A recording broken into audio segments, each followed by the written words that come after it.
Bonjour et bienvenue, voici notre tour d'horizon économique, géopolitique, sanitaire et boursier. Nous sommes le jeudi 27 janvier et pour comprendre comment tourne cette planète finance qui a bien digéré la conférence de presse de la Fed, c'est sur la bourse au quotidien, nulle part ailleurs, et l'épisode du jour s'intitulera Du coup, alors on attend les résultats d'Apple.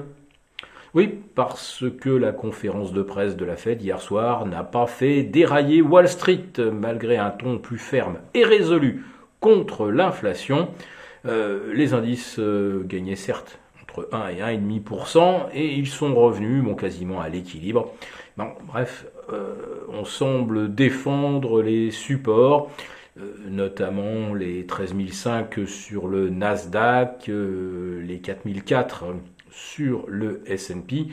Tant qu'on reste au-dessus de ces niveaux, on n'est pas dans une situation de rupture de tendance moyen terme qui marquerait l'émergence d'une vague de correction qui pourrait se prolonger peut-être jusqu'à la fin de l'année 2022. En tout cas, la Fed, elle, a décidé et annonce qu'elle va bien réduire la taille de son bilan, qui atteindra quasiment 9 000 milliards de dollars d'ici fin mars, et qu'elle pourrait remonter ses taux de 25 points lors de chacune de ses prochaines réunions. Il en reste 4 d'ici la fin de l'année, voilà. Donc ça nous fera des taux compris entre 1 et 1,25, et probablement un relèvement de taux au minimum 4 fois, voire 6 fois en 2023, ce qui pourrait aboutir à des taux de 2,5%, 2,5%, 2,75%. Alors d'ici là, est-ce que l'inflation sera revenue sous les 2,5% ou continuera-t-elle de s'échapper au-delà des 5, des 6, des 7%? Alors un élément de réponse, bien sûr, c'est le prix du baril qui franchit maintenant les 90 dollars. Je vous parle du baril de Brent, on est à 90,5. On est au plus haut en fait depuis les planchers de fin 2013, on était à 97,5. Je pense que c'est l'objectif, on va y aller tranquillement. Et puis derrière, peut-être que certains opérateurs seront tentés d'aller faire coter les 100 pour pouvoir exercer des options. Ça, on va dire que c'est de bonne guerre. Mais un baril à 90, puis 97, voire 100, ça c'est de l'inflation qui reste au-delà des 5 en Europe, au-delà des 7 aux États-Unis au minimum, jusqu'au deuxième trimestre 2022. Donc là, les marchés n'ont peut-être pas fini de trembler. Alors, à partir de quand pourrait se produire la bascule vers un scénario de correction plus appuyé et où on abandonnerait l'idée que c'était peut-être une belle fenêtre pour se replacer en vue de nouveaux records absolus qu'on pourrait envisager, je ne sais pas, d'ici le mois de mars.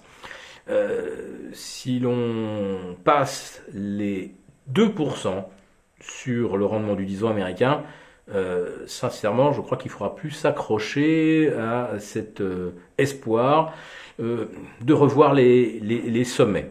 Alors je rappelle qu'il y a entre 75 et 80% des valeurs du Nasdaq qui, pour l'instant, sont en territoire de correction, c'est-à-dire qu'elles ont reperdu plus de 20% depuis leur sommet, et les rares fois au cours des 20 dernières années où 80% des valeurs du Nasdaq s'inscrivant sous la barre des 20% de consolidation, ça a toujours été dans des phases de correction moyen-long terme. Voilà. Quand 75% des valeurs du Nasdaq perdent plus de 20%, ça n'arrive pas dans une tendance haussière. Et quand ça survient dans une tendance baissière, c'est que cette tendance, elle n'est pas terminée. Alors, est-ce qu'on a des raisons de s'alarmer également si on jette un coup d'œil du côté du dollar? Le billet vert vient de reprendre 1% depuis la conférence de presse de Jérôme Powell. On est actuellement aux alentours de 1,1180, je crois. La percée au-delà des 1,13,5, c'est vraiment ce qu'on appelle un bull trap. On a vraiment cru que le dollar avait finalement échoué dans sa tentative de grimper en direction des 1,08. Mais là, à 11,80, eh ben, on va probablement reparler effectivement des objectifs qu'on évoquait fin 2021.